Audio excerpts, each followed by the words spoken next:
بسم اللہ الرحمن الرحیم نحمدہ ونصلی علی رسولہ الکریم اما بعد۔ حضرت ابو سعید خدری رضی اللہ تعالی عنہ فرماتے ہیں کہ نبی کریم صلی اللہ علیہ وسلم نے فرمایا کہ اللہ تبارک و تعالی 24 گھنٹے میں روزہ دار کی ایک دعا ضرور بضرور قبول فرماتے ہیں، لیکن سوال یہ ہے کہ ہمیں کون سی ایسی دعا مانگنی چاہیے کہ جو جامع ترین بھی ہو اور اللہ تبارک و تعالی کے ہاں مقبول ترین بھی ہو، محبوب ترین بھی ہو۔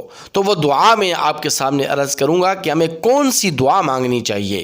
24 گھنٹے میں ایک دعا اللہ تبارک و تعالی ضرور بضرور قبول فرماتے ہیں، تو وہ دعا کون سی ہے اور کن الفاظ کے ساتھ دعا مانگنی چاہیے، تو وہ الفاظ اور وہ دعا آپ کے سامنے عرض کرنی ہے۔ اس لیے آپ سے گزارش کہ ہمارے چینل ذاکر عباسی بیانات کو سبسکرائب کریں، ویڈیو اچھی لگے تو اسے لائک اور شیئر بھی ضرور فرما دیجئے گا۔ دیکھیے، حضرت ابو سعید خدری رضی اللہ تعالی عنہ فرماتے ہیں، مجمع الزوائد کی روایت ہے، جلد 3 صفحہ 143 پر یہ روایت موجود ہے۔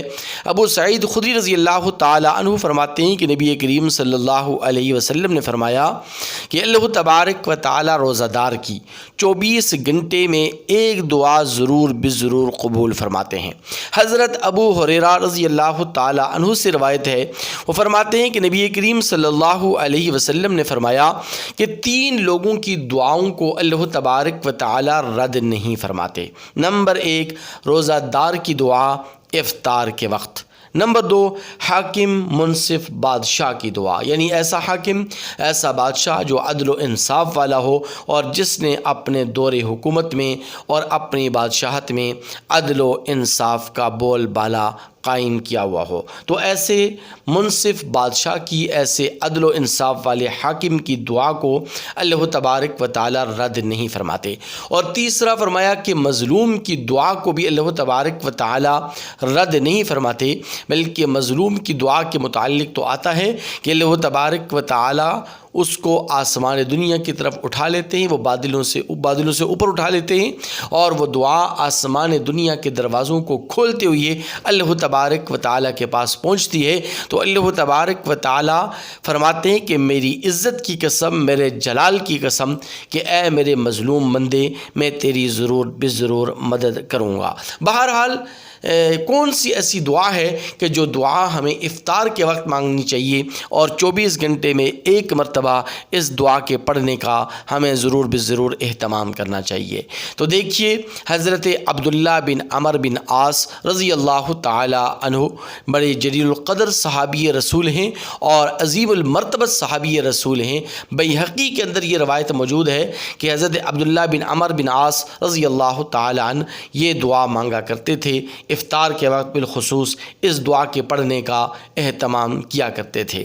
اللہم انی اسألک برحمتک التی وسعت کل شیء ان تغفر لی۔ بڑی آسان اور عام فہم دعا ہے، دوبارہ دہرا دیتا ہوں۔ اللہم انی اسألک برحمتک التی وسعت کل شیء ان تغفر لی۔ اس دعا کی جامعیت کا اندازہ آپ اس بات سے لگائیے کہ آپ اس دعا کے الفاظ پر اور اس کے معنی پر آپ غور کریں تو اللہ تبارک و تعالی اس دعا کے مانگنے کے بعد کیوں ہماری دعاؤں کو قبول نہیں فرمائیں گے۔ اس دعا کے اندر یوں مانگا جاتا ہے اور اللہ تبارک و تعالی سے یوں التجا کی جاتی ہے کہ یا ربا، میں تیری اس رحمت کے طفیل تجھ سے اپنے گناہوں کی مغفرت طلب کر رہا ہوں، جو تیری رحمت پوری کائنات پر اور ہر چیز پر حاوی ہے، یعنی پوری کائنات سے زیادہ تیری رحمت وسیع ہے۔ تو میں اس رحمت کے طفیل تجھ سے یہ دعا، یہ التجا، یہ فریاد کر رہا ہوں کہ تو میرے گناہوں کی مغفرت فرما اور میری کامل بخشش فرما۔ اللہم انی اسألک برحمتک التی وسعت کل شیء ان تغفر لی۔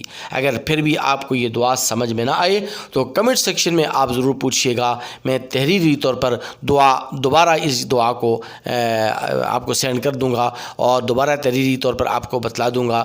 انشاءاللہ العزیز جب آپ اس دعا کو مانگیں گے تو اللہ تبارک و تعالی کی طرف سے آپ کی یہ دعا ضرور بضرور شرف قبولیت کو پہنچے گی۔ اللہ تبارک و تعالی ہم سب کا حامی و ناصر ہو۔